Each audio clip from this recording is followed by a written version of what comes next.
नमस्कार, बहुत स्वागत है आपका अस्सी खबर 80 जिलों में खबरों के साथ मैं हूं रीनू। सबसे पहले भोपाल से बड़ी खबर, जहां वाणिज्य कर विभाग के डिप्टी कमिश्नर रहे रिटायर्ड एचडी रिछारिया के खिलाफ विभागीय जांच होगी। पूर्व वित्त मंत्री राघव जी की लंबे समय तक ओएसडी रहे रिछारिया 31 दिसंबर 2020 को रिटायर हुए। रिटायरमेंट से ठीक पहले पेंशन के लिए खुद ही एनओसी के आदेश जारी कर दिए, अपनी पेंशन शुरू करवा दी।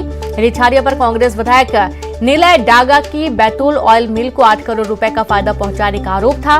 कैबिनेट ने जांच के लिए मंजूरी भी दे दी है। तो बड़ी खबर आपको दे रहे हैं भोपाल से, जहां वाणिज्य कर विभाग के डिप्टी कमिश्नर रहे रिटायर्ड एचडी रिछारिया के खिलाफ विभागीय जांच होगी। बता दें कि पूर्व वित्त मंत्री राघव जी के लंबे समय तक ओएसडी रहे रिछारिया 31 दिसंबर 2020 को रिटायर हुए। रिटायरमेंट से ठीक पहले पेंशन के लिए खुद ही एनओसी के आदेश भी जारी कर दिए। और अगली खबर है भोपाल से ही, जहां पर भोपाल गैस त्रासदी मामला, मुआवजे की मांग को लेकर सुप्रीम कोर्ट में हुई सुनवाई। सुप्रीम कोर्ट ने केंद्र से अपना रुख स्पष्ट करने के लिए कहा है। अब मामले पर 21 अक्टूबर को अगली सुनवाई होनी है। तो आप ये देखिए कि मुआवजे की मांग को लेकर लंबे समय से ये मांग रखी जा रही है, लेकिन अभी तक इसमें कोई फैसला नहीं आया है। और मुआवजे की मांग को लेकर सुप्रीम कोर्ट में सुनवाई हुई। सुप्रीम कोर्ट ने केंद्र से अपना रुख स्पष्ट करने के लिए कहा है। अब मामले पर 21 अक्टूबर को अगली सुनवाई होनी है। तो भोपाल गैस त्रासदी मामला, जिसमें लाखों लोगों की जान चली गई थी और अभी भी कई लोग ऐसे हैं जो कि पीड़ित हैं इससे। और भोपाल गैस त्रासदी के बाद जो आगे की जनरेशन आई है, उनमें भी कई खामियां पाई गई हैं और इसके चलते मुआवजे की मांग की जा रही है। हालांकि कुछ राशि दिए जाने का प्रावधान जरूर किया गया था, लेकिन महंगाई के बढ़ते वो राशि भरपूर नहीं है। और यही कारण है कि जो मांग चली आ रही है मुआवजे को लेकर, उस पर कुछ रुख भी स्पष्ट नहीं हो पाया है। तो इसी मांग को लेकर सुप्रीम कोर्ट में सुनवाई हुई। सुप्रीम कोर्ट ने केंद्र से अपना रुख स्पष्ट करने के लिए कहा है और अब मामले की अगली सुनवाई 21 अक्टूबर को होनी है।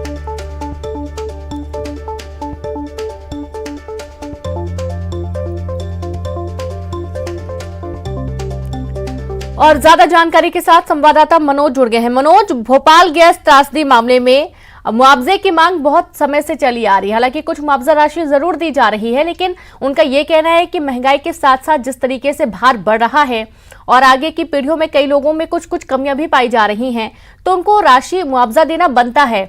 इस मामले को लेकर सुप्रीम कोर्ट ने केंद्र को रुख स्पष्ट करने की बात कही।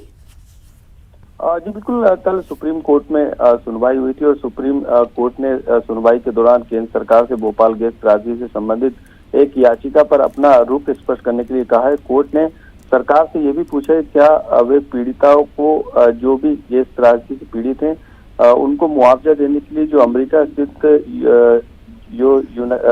यूनियन कार्बाइड जो कॉरपोरेशन की जो उत्तराधिकारी जो कंपनियां हैं, जिसको लेके 7,844 करोड़ रुपए की मांग करने वाली याचिका लगाई थी, उसको क्या आगे बढ़ाना चाहती है सरकार, ये भी उन्होंने कहा है कि इसको लेकर भी रुख जो है स्पष्ट किया जाए। हालांकि इस पूरे मामले में अब अगली सुनवाई 11 अक्टूबर को होगी। केंद्र सरकार की तरफ से इस मामले में जो आदेश सुप्रीम कोर्ट के द्वारा दिए गए हैं, उस पर अपना जो अभिमत है वो स्पष्ट करने का काम करेगी। तो अगली सुनवाई 11 अक्टूबर को काफी अहम बताई जा रही है। और पीड़िता की ओर से जो पेश हुई थी करुणा नंदी, उन्होंने ये कहा है कि अदालत को सरकार के फैसले से इतर प्रभावित पक्षों का सम्मान करना चाहिए। यानी जो प्रभावित पक्ष से गैस पीड़ित हैं, उनके सम्मान में मुआवजे को लेकर कोई स्पष्ट फैसला जो है केंद्र सरकार को लेने की जरूरत है, क्योंकि लगातार जो है वो प्रभावित लोगों की संख्या 5 गुना बढ़ गई है। यही कारण है कि इस तरीके की याचिका की मांग को लेकर गैस संगठन लगातार प्रयासरत है। और केंद्र सरकार से इस पूरे मामले में जो याचिका लगाई गई थी, जो यूनियन कार्बाइड कॉरपोरेशन की उत्तराधिकारी कंपनियों से करीब 7,844 करोड़ की जो याचिका थी, जो उनकी मांग थी, उस याचिका को आगे बढ़ाने के लिए जो है वो लगातार मांग की जा रही है भोपाल के जितने भी गैस संगठन हैं उनके द्वारा।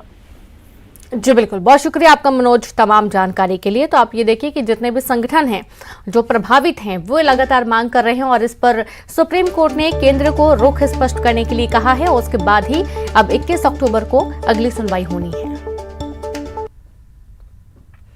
खबर भोपाल से है। युवक का हाई वोल्टेज ड्रामा देखने को मिला। पहली मंजिल से कूदने की धमकी दी पुलिस और आम जनता युवक से नीचे उतरने की अपील करती रही। कई घंटों तक कूदने की देता रहा धमकी। बीमा कुंज में देर रात का पूरा मामला है। नशे की हालत में युवक था।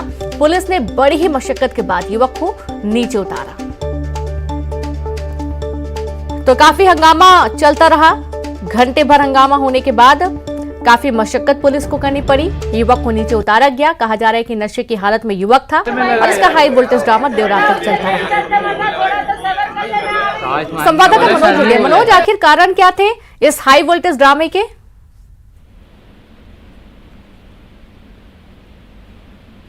मनोज, आप सुन पा रहे हैं, बताएं कि आखिरकार कारण क्या थे? युवक ने इतना ड्रामा क्यों किया?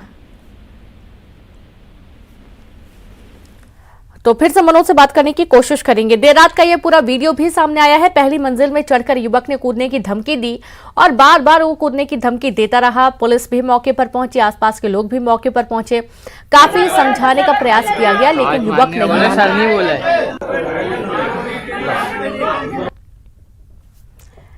ग्वालियर से खबर है। मुरार जिला अस्पताल में मारपीट का मामला सामने आया। रात में शराब के नशे में महिला और युवक में जमकर मारपीट हो गई। जिला अस्पताल परिसर में देर रात हंगामा हुआ। घटना के बाद आरएमओ और मुरार पुलिस मौके पर पहुंची। पुलिस ने जिला अस्पताल में मौजूद संदिग्धों को खदेड़ा। जिला अस्पताल में मारपीट का वीडियो भी सामने आया है। तो ग्वालियर से खबर है, जहां मुरार जिला अस्पताल में मारपीट का मामला सामने आया है। रात में शराब के नशे में महिला और युवक में जमकर मारपीट हो गई। जिला अस्पताल परिसर में देर रात हंगामा हुआ। घटना के बाद आरएमओ और मुरार पुलिस मौके पर पहुंची। डॉक्टर आलोक पुरोहित द्वारा मुझे सूचना दी गई थी कि कुछ संदिग्ध महिला एक जो है वो लगातार डॉक्टरों की ओपीडी में आ रही है। इस सूचना पर मेरे द्वारा पुलिस बल और एफआरवी भेजी गई थी।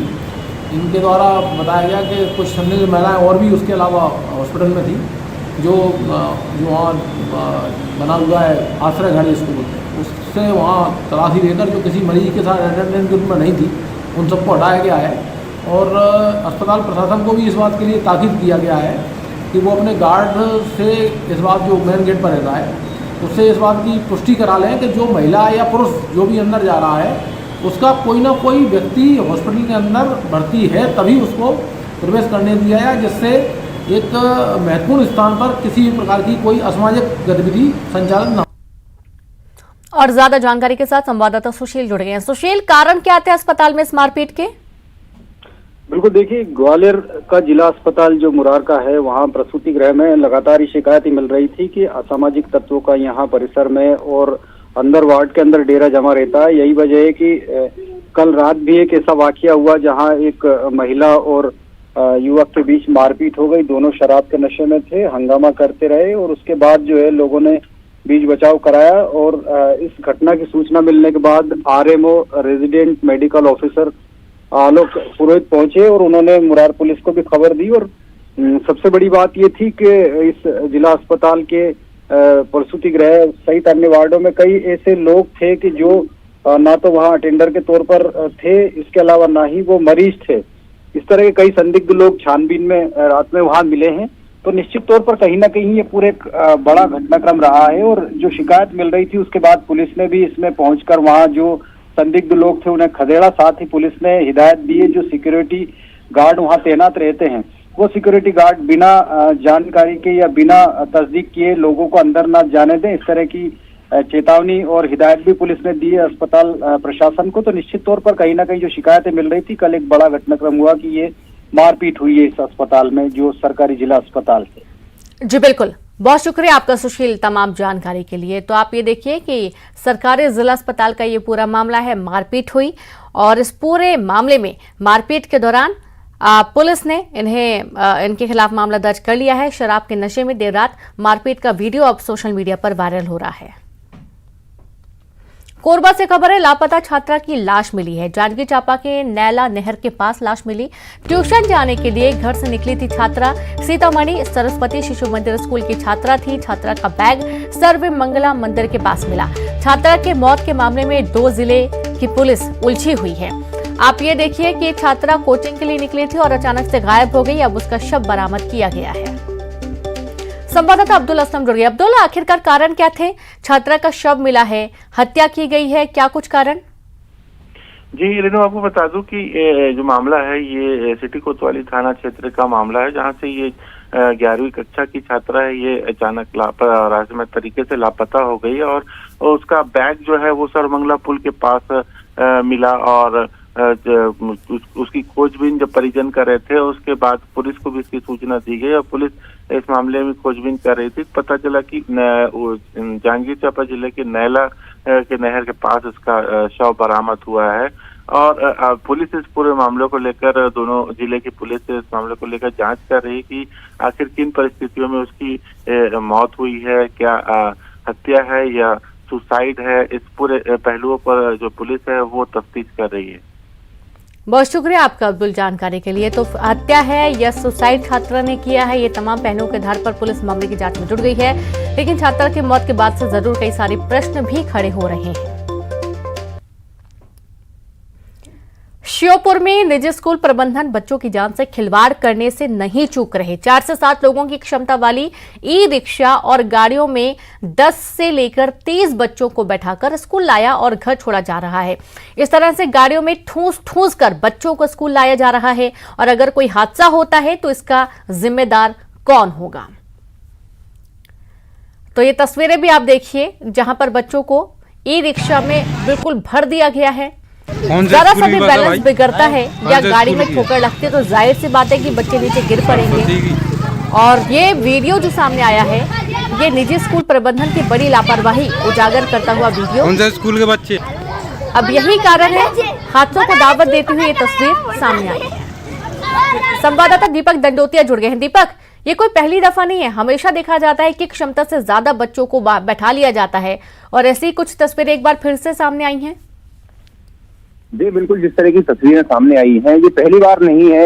हर बार इस तरह के हालात निर्मित होते हैं और हर बार यही नजारा देखने को मिलता है। जहां 6 बच्चों को बिठाया जाना चाहिए वहां 25 से 30 बच्चों को इन स्कूली वाहनों में बिठाया जा रहा है। और खास बात यह है कि कई हादसे स्कूली बच्चों के साथ हो चुके हैं। इसके बाद भी प्रशासन के अधिकारी और स्कूल प्रबंधन के जो जिम्मेदार अधिकारी हैं वो इस पर ध्यान नहीं दे रहे हैं। इससे बच्चों की जान से खिलवाड़ हो रहा है और लगातार इस तरीके की तस्वीरें सामने आ रही है। वीरपुर हो, चाहे विजयपुर हो या श्योपुर हो, सभी जगह इस तरह के हालात बने हुए हैं।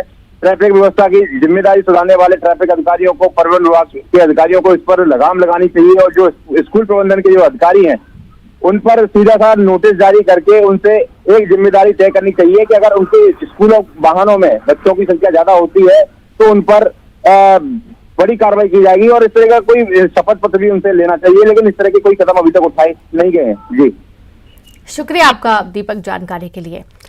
तो कहीं ना कहीं एक बड़ी जिम्मेदारी स्कूल प्रबंधन की बनती है कि बच्चे किस तरीके से स्कूल से घर जा रहे हैं, घर से स्कूल आ रहे हैं और यहाँ पर जो पेरेंट्स हैं उनको भी देखना चाहिए कि आखिरकार उनके बच्चों को किस तरीके से लाया ले जाया जा रहा है। और ऐसी तस्वीरें जब सामने आती है और उस वक्त भी यदि सवाल खड़े ना हो तो जाहिर सी बात है कि लापरवाही की हद और इन्हीं लापरवाहियों की वजह से हादसे होते हैं।